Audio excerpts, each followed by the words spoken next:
अस्सलाम वालेकुम नाज़रीन, एक नई वीडियो के साथ मैं हूं आपका मेज़बान रज़ा अब्बास। पाकिस्तानी मीडिया में तो बहरहाल नहीं, लेकिन अलबत्ता तमाम बैन अल-अक़वामी मीडिया के अंदर DGISPR की इस स्टेटमेंट के ऊपर काफ़ी तज्ज़िये किए जा रहे हैं, जिसमें DGISPR की जानिब से एक इंटरव्यू देते हुए कहा गया कि अगर पाकिस्तान के अहम और हसास तनसीबात को निशाना बनाने की कोशिश की तो पाकिस्तान एक ऐसा जवाब देगा जिसकी दुनिया के अंदर कोई एग्जाम्पल, कोई मिसाल मौजूद नहीं है।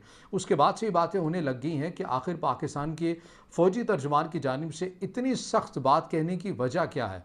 क्या रियासत पाकिस्तान के पास कुछ ऐसे इंडिकेशंस, कुछ ऐसे सिग्नल्स आए हैं जिनसे ये मालूम हुआ है कि कोई मुल्क उनकी अहम तनसीबात को निशाना बना सकता है?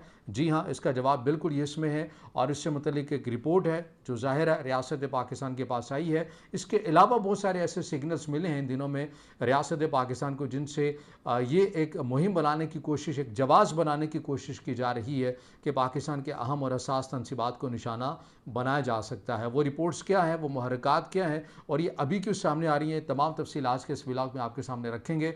मगर उससे पहले आपसे दरख्वास्त के वीडियो को लाइक और चैनल को सब्सक्राइब जरूर कीजिएगा। हमारे बहुत सारे दोस्त ऐसा समझते होंगे कि पाकिस्तान ने बड़ी अक्लमंदी के साथ अपना जो जौहरी प्रोग्राम है इसे मुकम्मल किया और पाकिस्तान को किसी भी मामले के ऊपर कोई रुकावट पेश नहीं आई है। अगर कोई ऐसा समझता है तो यकीनन उसे पढ़ लेना चाहिए, तहकीक कर लेनी चाहिए, क्योंकि पाकिस्तान को भी उसी तरह जगह जगह के ऊपर मसाइल का सामना करना पड़ा। अलबत्ता पाकिस्तान ने ये ज़रूर कहा जा सकता है कि पाकिस्तान ने बड़ी अक्लमंदी के साथ और बड़ी बसीरत के साथ इन तमाम चीज़ों को अंजाम दिया, क्योंकि हम एक एग्जाम्पल ये देखते हैं कि ईरान तकरीबन 50 से 54 साल हो चुके हैं। गो कि ईरान की जानिब से कहा जाता है कि उसका कोई ऐसा मनसूबा नहीं है कि उसने एटमी क़ुव्वत हासिल करना है, मगर उसके बावजूद 50 से 54 साल हो चुके हैं अपने इस जौहरी प्रोग्राम के अंदर, मगर फिर भी वो किसी फाइनल मराहिल के अंदर नहीं पहुंच सकते। लेकिन क्या वजह है कि पाकिस्तान कुछ ही सालों के अंदर पहुंच गया, 6-7 साल या 8 सालों के अंदर पहुंच गया, लेकिन ईरान नहीं पहुंच सका या दीगर ममालिक या कोई इस्लामी मुल्क नहीं पहुंच सका। तो उसकी वजह यह कि जब पाकिस्तान ने इस प्रोग्राम का आगाज़ करना चाहा,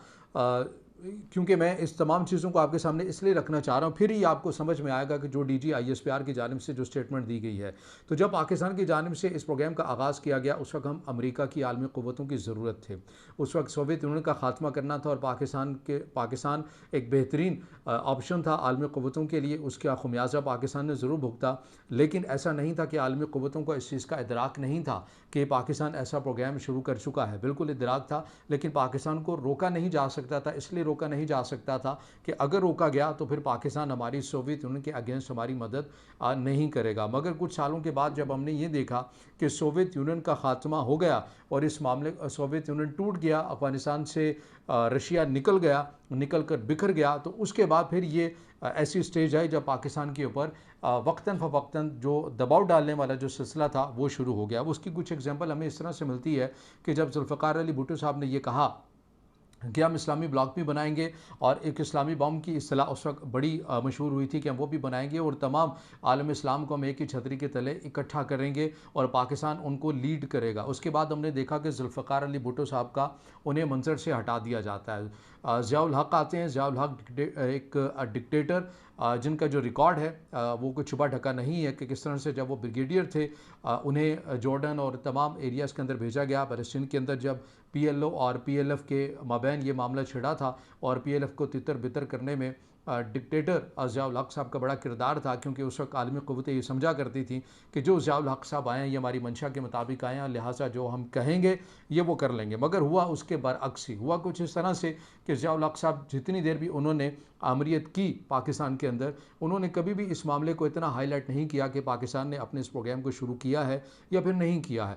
एक स्टेज एक ऐसी आती है जहाँ पर वो बोल पड़ते हैं कि जिसके अंदर वो बरमला कहते हैं, क्योंकि उस दौरान ग़ालिबन भारत की जानिब से कोई ऐसी धमकी आई थी जिसके जवाब में ज़ियाउल हक साहब को ये कहना पड़ा कि पाकिस्तान ने भी अपनी तमाम तर तैयारी कर लिया, बस कुछ ही सिक्रियो हैं, वो पेजेस हैं, वो को टाइट करने हैं और उसके बाद हमारा भी जो प्रोग्राम है वो पूरा तैयार है। उसके बाद ये बातें बहुत होने लगी और जो आलमी क़ुव्वतें थी, उनकी इस्टेब्लिशमेंट थी, उन्हें ये नागवार गुजरा कि बंदा हमारा लाया हुआ, हमने इसको सेटअप में बिठाया, मगर उसके बावजूद उसने प्रोग्राम को सस्पेंड नहीं किया।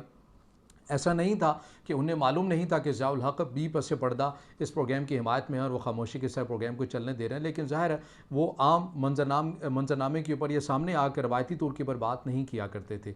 लेकिन जब ज़ियाउल हक साहब की स्टेटमेंट उनकी ज़ुबान से निकली और वो सामने आई, एक रिकॉर्ड का हिस्सा बनी और उसके बाद हमने देखा कि वो भी मंजर से हटते हुए हमें नज़र आए। उसके बाद वक्त जो चूँकि बदलता रहा, आगे हुकूमत पाकिस्तान के अंदर तब्दील होती नहीं। बेनज़ीर भुट्टो साहिबा से मुतल्लिक पाकिस्तान की इस्टेब्लिशमेंट का ये मौक़िफ़ था जब उनकी पहली हुकूमत थी कि ये चूँकि आलमी क़ुव्वतों के बड़ा करीब समझी जाती हैं, लिहाजा इन्हें इक़्तिदार से हटाया जाना बड़ा ज़रूरी है, वरना पाकिस्तान का जो ये अहम और हसास प्रोग्राम है ये ख़तरे में पड़ सकता है। फिर उन्हें हटाया भी गया। नवाज़ शरीफ साहब भी आए। नवाज़ शरीफ साहब से मुतल्लिक ये था कि वो इस्टेब्लिशमेंट के बड़े लाडले हैं। ज़ियाउल हक़ साहब की चूँकि सियासी तौर के ऊपर वो पैदावार भी थे, लिहाजा उनके साथ रख कर उनको इंगेज किया गया, उनको चीज़ें चलाई गई। फिर बेनज़ीर भुट्टो साहिबा की अगेन हुकूमत आ जाती है। तो तमाम चीज़ों को अगर मैं मुख्तसर करूँ तो एक जो बयान हमें मिलता है वो बड़ा अहम है।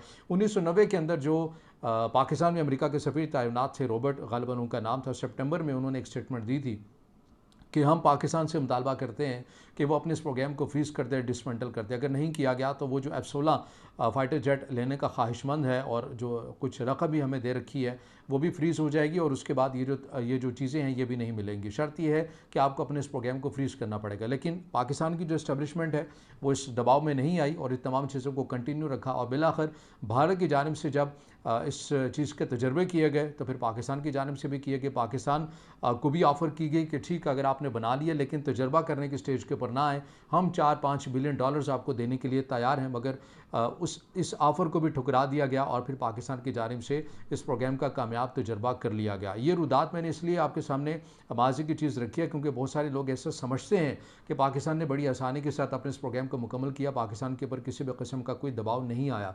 अलबत्ता आप ये ज़रूर कह सकते हैं जब शुरू किया उस वक्त दबाव नहीं था, क्योंकि उस वक्त हम आलमी ताकतों के लिए एक बेहतरीन ऑप्शन मौजूद थे सोवियत यूनियन के अगेंस्ट। लिहाजा अब क्या हुआ है, अब क्यों DGISPR को ये कहना पड़ा है?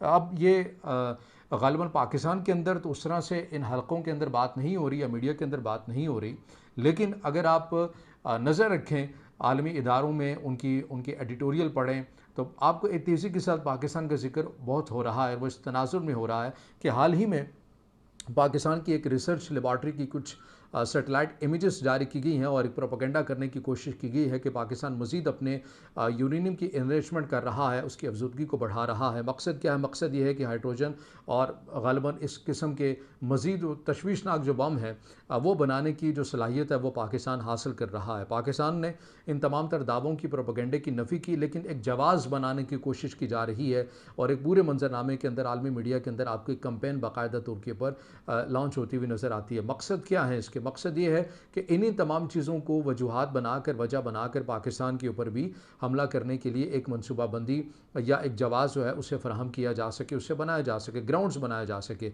और यही वो सवाल है जब DGISPR इंटरव्यू दे रहे थे बैनुल-अक़वामी मीडिया आउटलेट को, तो उनसे यही सवाल किया गया जो कि ऑलरेडी बैनुल-अक़वामी मीडिया के अंदर एक बाकायदा कैंपेन की शक्ल इख्तियार कर गया है कि अगर पाकिस्तान के किसी एटमी तंसीबात के ऊपर हमला हो जाता है तो पाकिस्तान का क्या जवाब होगा। तो पाकिस्तान ने वहाँ पर DGISPR की जानिब से यही वो वजह है कि बड़ा वाज़े अल्फाज में कहा गया कि पाकिस्तान ना ही लीबिया है, ना ही इराक़ है और ना ही ईरान है।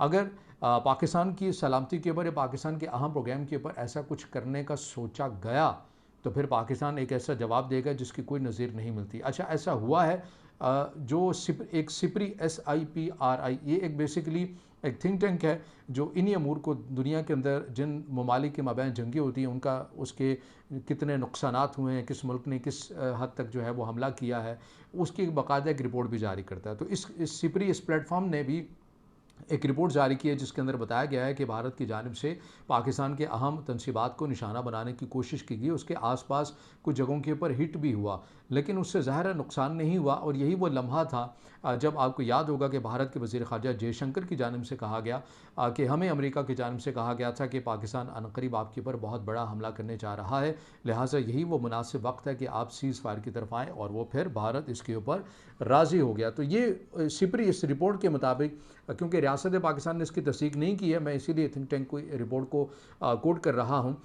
उस रिपोर्ट के मुताबिक कहा गया था कि पाकिस्तान अब इस फैसले के ऊपर आ गया था कि चूँकि हमारे अहम तनसीबात को निशाना बनाने की कोशिश की गई है, लिहाजा अब हमारा जवाब भी बिल्कुल ऐसा ही होगा और हम बिल्कुल एक्यूरेटली इसका जवाब देंगे। और तभी ये कहा गया कि दोनों पाक भारत जंग जो है वो एक जोहरी जंग में बदल सकती थी, जिसे अमेरिकी सदर डोनाल्ड ट्रंप ने रुकवाया, और इसका क्रेडिट उन्होंने बारहा हर प्लेटफॉर्म के ऊपर वो लेते हुए भी नज़र आए।